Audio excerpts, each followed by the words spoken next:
If you follow the research on the Pentagon event on 9/11, then you certainly know that CIT, or Citizen Investigation Team, is a hot topic with David Chandler of 911speakout.org, who you see on screen, along with his article that he wrote titled, "Why the CIT Analysis of the Pentagon Event on 9/11 Should Be Rejected Outright."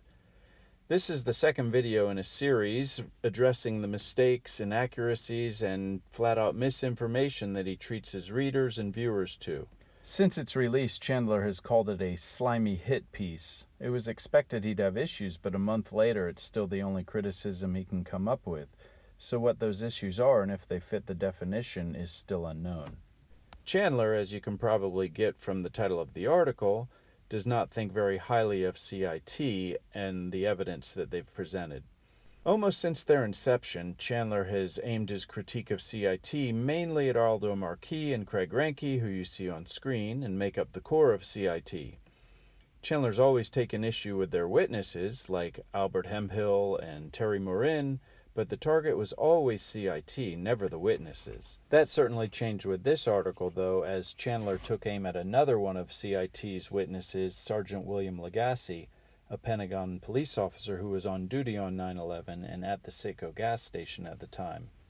Considering the way he calls Lagasse's character and intelligence into question throughout the video, as well as what he witnessed, he certainly doesn't treat Lagasse the way he should be treated, according to Chandler himself.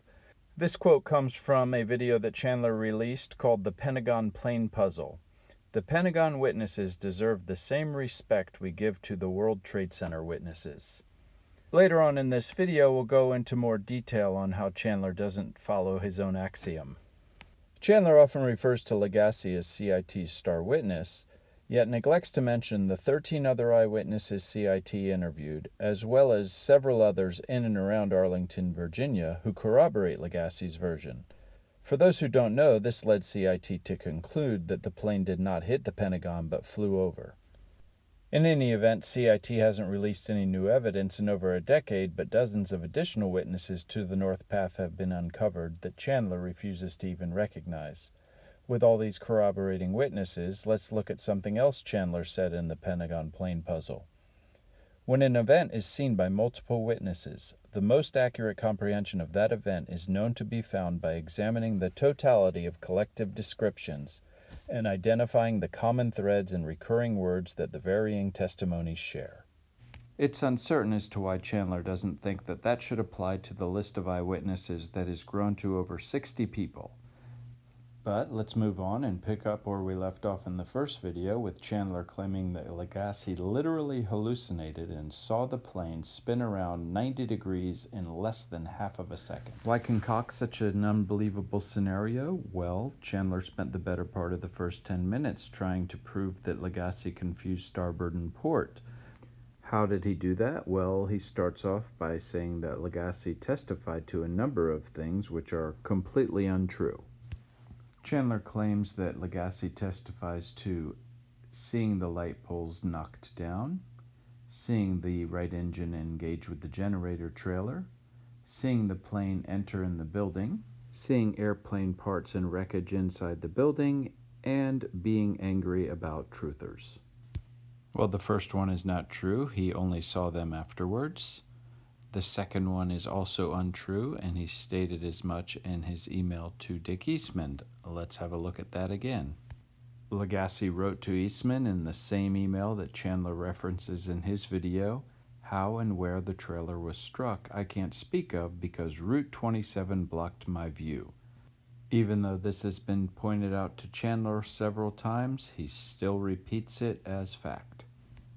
For the third one, even Chandler can't make up his mind. We'll look at how he contradicts himself later on in this video. But additionally, Lagasse recently told a moderator of a Facebook forum that he did not see the plane enter the building. While the last two are certainly true, they are not evidence of anything, and the fact that Chandler is implying that they are shows his poor grasp of what evidence is.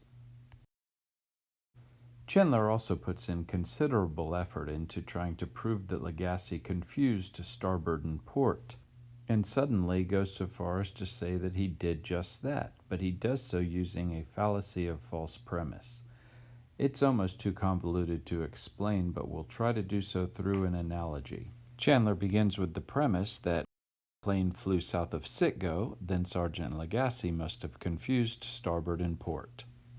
This would be analogous to saying, if the streets are wet, it rained last night. Well, according to the official story, the plane did fly south of Citgo because of the damage path. To continue with the analogy, we can say the streets are wet. And since the plane flew south of Citgo, that means Lagasse confused starboard and port. And since the streets are wet, that means it rained last night.